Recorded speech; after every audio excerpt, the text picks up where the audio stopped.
Hello Internet, this is Johnny Lippiett here again for vlog number, where are we, number 8 in my exciting instalment into internet land of jazz education for all you musical maestros and creative cadets. At the encouragement of my great friend Mornington Lockett, who's a wonderful saxophone player. If you haven't checked him out, Mr. Mornington Lockett, you'll find him on the internet. He has quite a presence there. He suggested there was no shortage of internet education on YouTube, but it didn't matter, so put some stuff out anyway. So I'm trying to make a series of 10 vlogs. When I've done 10, I'll crawl back under my proverbial rock and will not emerge unless I'm requested to wax lyrical on any further subjects. But what I wanted to talk about today was just about practicing long notes, sound, and playing ballads. Okay, because I think those three kind of go quite nicely together. I never know what I'm really going to talk about until I start, but I felt that was as good a topic as any.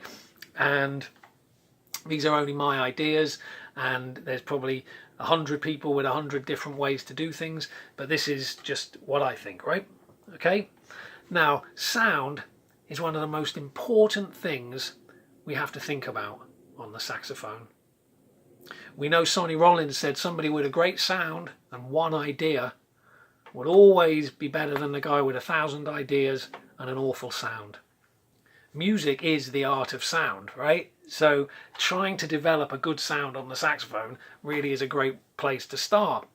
And I found, to helping develop my sound, learning to play ballads was a really great way of trying to get the saxophone to sing like the human voice, right? Now, we know that playing long notes on the horn is really useful, don't we? We know that. Everyone knows that, right? And we can practice ad infinitum playing notes as long as we can. If I took an example, I might go...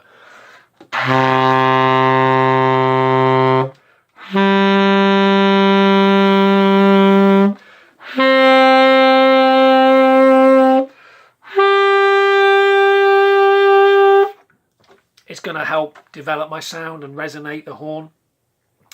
But I always think trying to turn it into something musical is a more productive way of developing our musicality. So instead of just playing a D and an A like I did then, why not play the song You Don't Know What Love Is, which is the one I started with.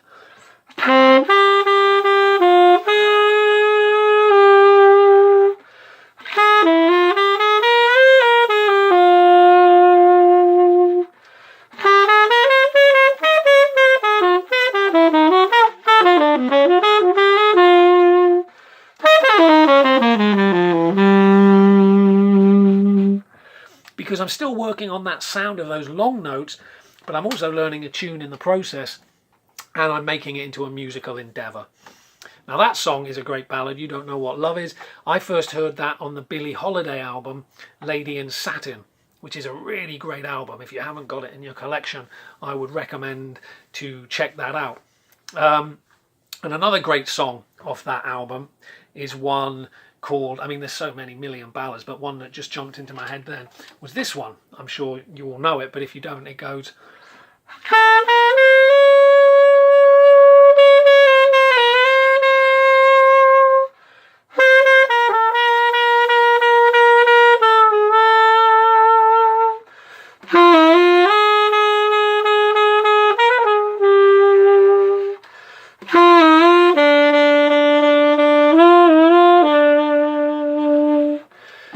For heaven's sake, let's fall in love.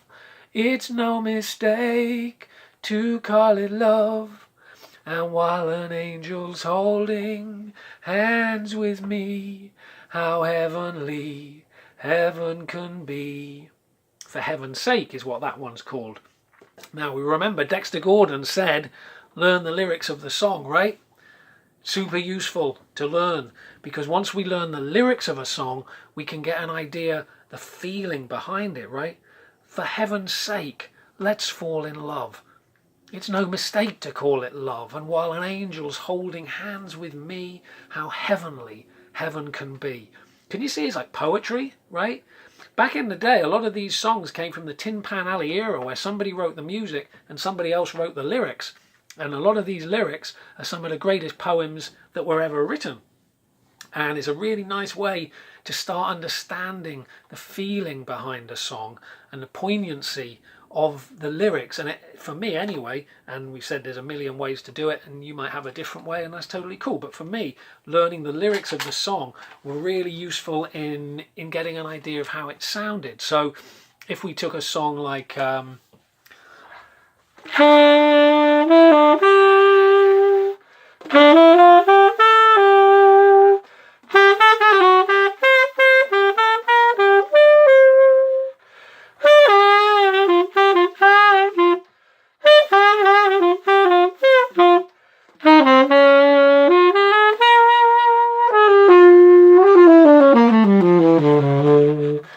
Lover Man.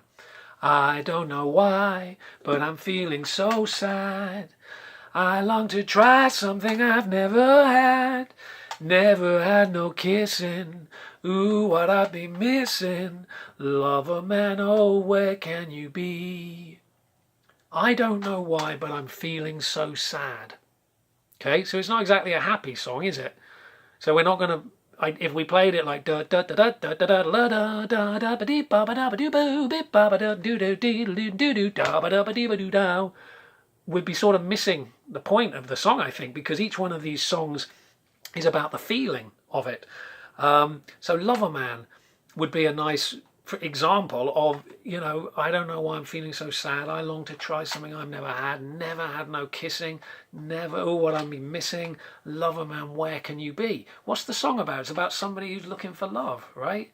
So there's a sadness and a poignancy, and I think when we take that on as a player, we perhaps interpret it a little bit differently once we know the lyrics. And also, like I've said, practicing these long notes is a really nice way to get into these ballads. We don't always have to play them in tempo. We could play them rubato, right? So if we did Lover Man again, if I'm practicing this and I just don't want to play long notes, boring long notes, I could play...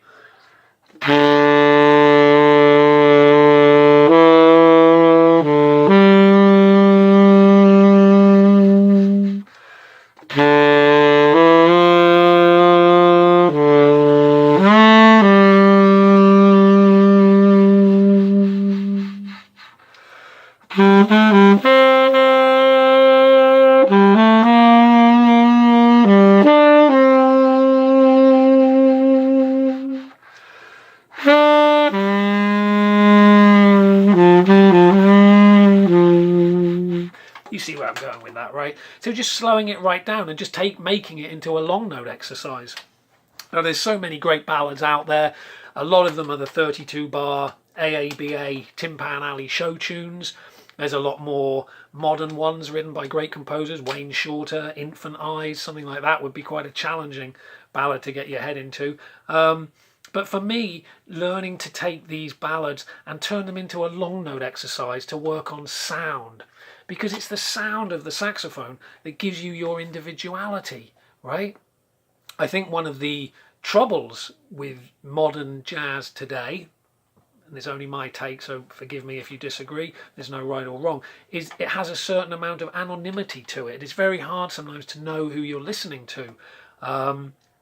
With the great players, that aside, don't get me wrong, we know when we're listening to Chris Potter, right? Or we know we're listening to Joe Lovano, or we know we're listening to Steve Grossman or any of those great players. But if we go back further to the very start of the tenor saxophone, what they considered was a prerequisite of being a great player was having your own sound. Okay? That's why Bird kind of switched to the alto, right? Because on tenor he sounds just like Lester Young. Having your own sound. Now we know when we're beginning jazz students, of course we have to emulate before we're going to innovate, and it's such a lofty goal to innovate. I mean, who innovates anything nowadays? It's a lofty goal, but we can try and develop our own sound through finding things that like and inspire us. And for me, working on ballads was a really great way to find some musicality, be able to practice things at a slower tempo. And I think when you hear musicians playing ballads, you can really hear their sound a lot more than if people are playing a bombardment of notes. And we know as saxophone players, we all kind of want to do that, isn't it? We have a default setting, which is let's play as many notes as possible. I don't know why that is. It's a disease, isn't it? It's a bit like the mouthpiece illness. And we have to remember that the saxophone, even though it's kind of synonymous with jazz music, there's a lot of musics in the world that use a saxophone, and it's not coming out of the jazz idiom at all. And the sound of the saxophone in those arenas is very different. If you listen to a lot of South African players, people like Dudu Pakwana, you'll hear his sounds very, very different to the sort of African American sounding thing. Again, it's all about aesthetics for me. I love people like Bob Berg and Stan Getz and, you know, Eddie Harris, Clifford Jordan, Yusef Lateef, but that might not be your cup of tea musically, right? You might be into something completely different, which is fine, because that's the beauty of the saxophone, that we can express ourselves in any way we want. And even playing ballads is narrowing the music into a certain genre, isn't it? It's a certain slice of the pie. If we play a 32 bar AABA ballad, we know that it's coming from a certain angle musically, right? If I was to go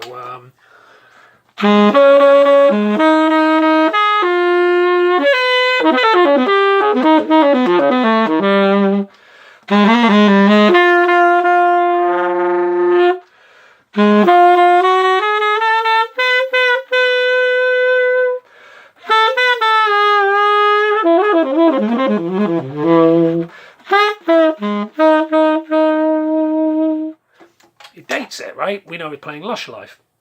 Okay, so we know that's not going to be indigenous music of Eastern Europe from the 1970s, is it really? We know that, okay? But it doesn't matter. But I love listening to Lush Life. It doesn't. I never tire of that song. I spent my whole life trying to learn that song and play something decent on it. And again, the lyrics, looking at the lyrics, I used to visit all those very gay places, those come what may places, where one relaxes on the axis of the wheel of life to get a taste for life, for jazz and cocktails. Well, you think Billy Strayhorn wrote that when he was 16, which is quite an achievement, really. I don't know about you, but I was not doing much when I was 16 other than getting myself into trouble. So, I don't know. I'm waxing lyrical about anything that's coming into my head.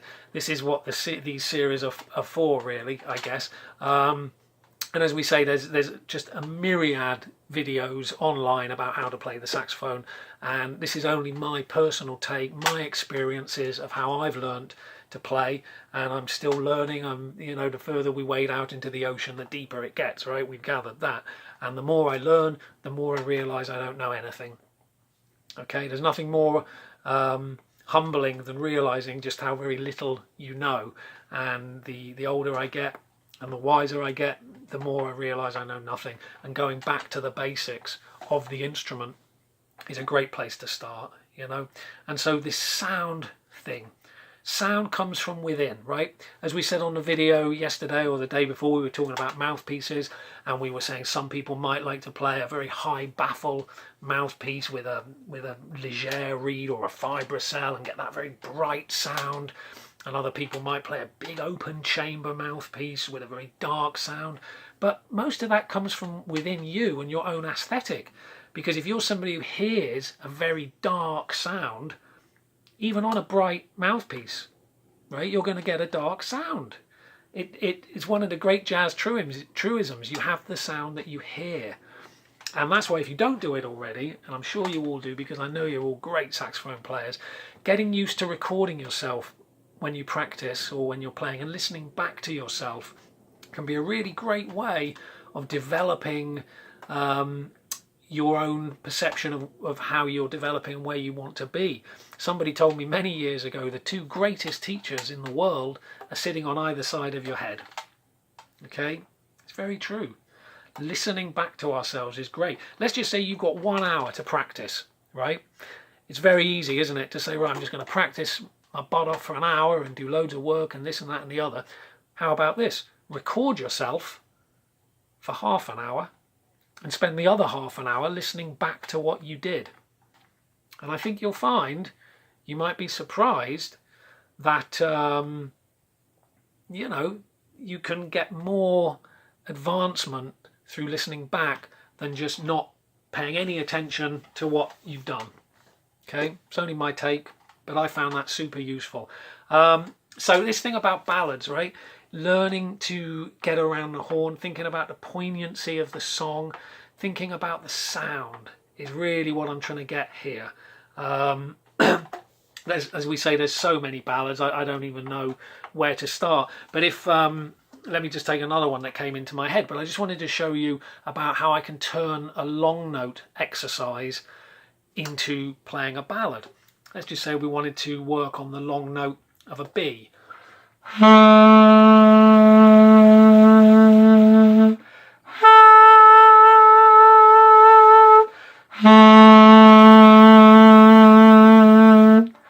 Now, just before I say the point I'm going to say, and hopefully I won't forget it, good to practice different dynamics on the horn as well, right? Good to practice playing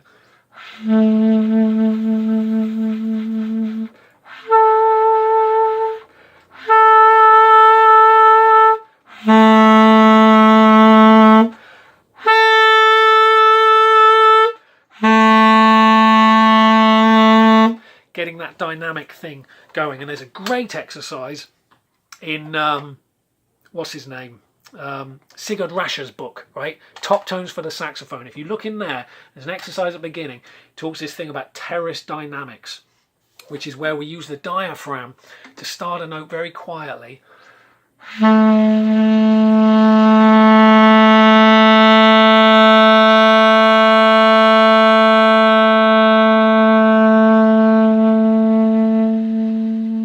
Go super loud and then go back to quietly, right? Really good for diaphragmatic development, great for the embouchure and the airstream, opens the throat up and really does help with those altissimo notes, okay? But what I was going to say about the long notes before I go off on a super tangent here, say that high B.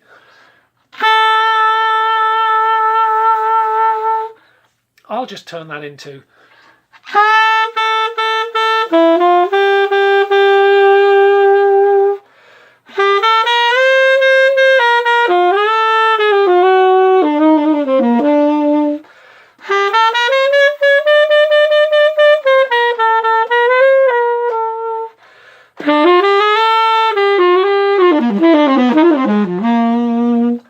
folks. I think I played that one at the start, right? I love that ballad. It's a beautiful song. But the high B, it just turns it into music, which is what I think we should be trying to aim for, if that's what we do. Music is the art of sound, as I've said. So I think, you know, trying to work on this sound thing more than anything is super important. And there's so many people that we get caught up in the notes, right? We all want to go dabba dabba dabba dabba dooby dabba dabba dum biba dooba dooba dum booba dooby dee dab, which is great. We all want to do that, of course we do, because there's a sense of fulfilling our ego in a way. When we do that, we think, oh, I'm playing well, I'm playing these notes, everything's sounding cool. But when you listen to a player playing a ballad and you hear the tenderness and the poignancy involved with what they're doing, it becomes very apparent how much time they've spent on their sound, on their technique of working on sound as well. There's no right or wrong. Like I've said, simply no right or wrong. If you listen to Steve Grossman play a ballad, he'll play it differently to Frank Foster, and you know, jeepers, anyone's going to, you know, Evan Parker will play a ballad differently to Marshall Allen, right? There's no right or wrong way to play music, and that's the beauty of this. There's only your way, right? But for me, learning to play these ballads really helped in opening my sound and I guess opening up my heart, because as we said, music is a spiritual thing, right?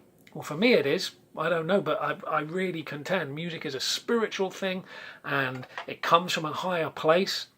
I think we are just channels through which the music flows through, and the more we can remove all the technical deficiencies to allow that spirit to flow through, the better. And I think by learning the lyrics of a ballad, it really helps us to get a feel for it, right?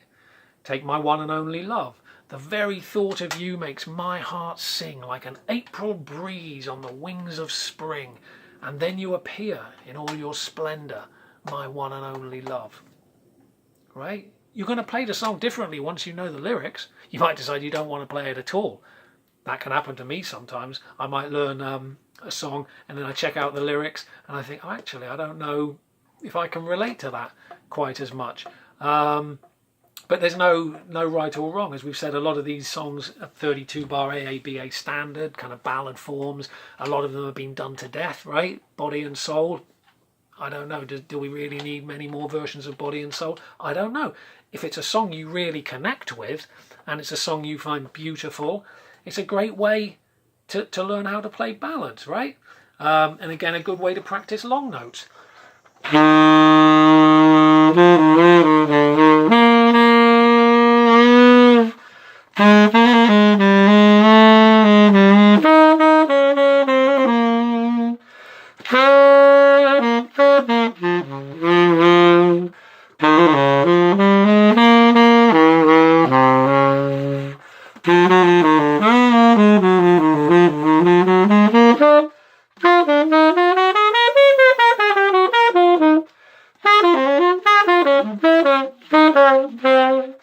So on and so forth, right? But find the songs that you like, find the tunes that you connect with. As a listener, it might not necessarily be jazz music. I played a show a few weeks ago. There's a video I put up on YouTube, you'll see it.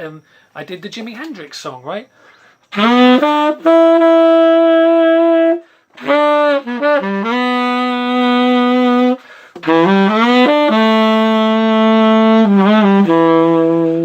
Little Wing. I find that a beautiful, beautiful, tender song. Somebody might say, well, that's hardly a jazz tune. Pfft, labels, right? Labels are just divide. They do nothing. Labels ruin everything. It's just music, right? Just like the ocean. Someone might say the Atlantic, the Pacific, the North Ocean, the Mediterranean, the Adriatic Ocean. It's just a body of water, right? It's just the ocean. And I like to think of music. So draw your inspiration from wherever you can. A lot of you guys might be super young, and obviously you're coming up with a whole different generation of music. A lot of pop music, a lot of rap, hip hop, all that stuff. Draw from there. If you find more connection playing a Mary J. Blige song, then you owe it to yourself to do that. Or if you find, you know, some poignancy and you can connect with something by Radiohead, and you find playing Lover Man completely sucks and is awful, great. Okay, you're making steps in the right direction. So that's all I wanted to try and do in this video, was just hopefully trying to inspire you to think about the sound of the horn, working on these long notes, and how we can use ballads to play these long notes. Okay, does that make sense? I hope so. And again, trying to get that emotiveness into the horn is something that I think is really beautiful. As we talked about in the last video on the blues, I think that was vlog 4, where we were talking about the emotional content of the music. It's very important that the music has some emotional content, I believe, because otherwise it might as well be a robot playing it. And I'm sure you've all seen those things online where the kids, the scientists, have got a robot playing the saxophone, right? They're putting the air through it, and they programmed in John Coltrane playing Giant Steps. Does it sound like something you'd want to listen to, right? I don't know. Maybe it does, I don't know. But to me, it is devoid of the passion and the feeling and the emotiveness that makes music special. So for me, you know, it's the emotional thing of it.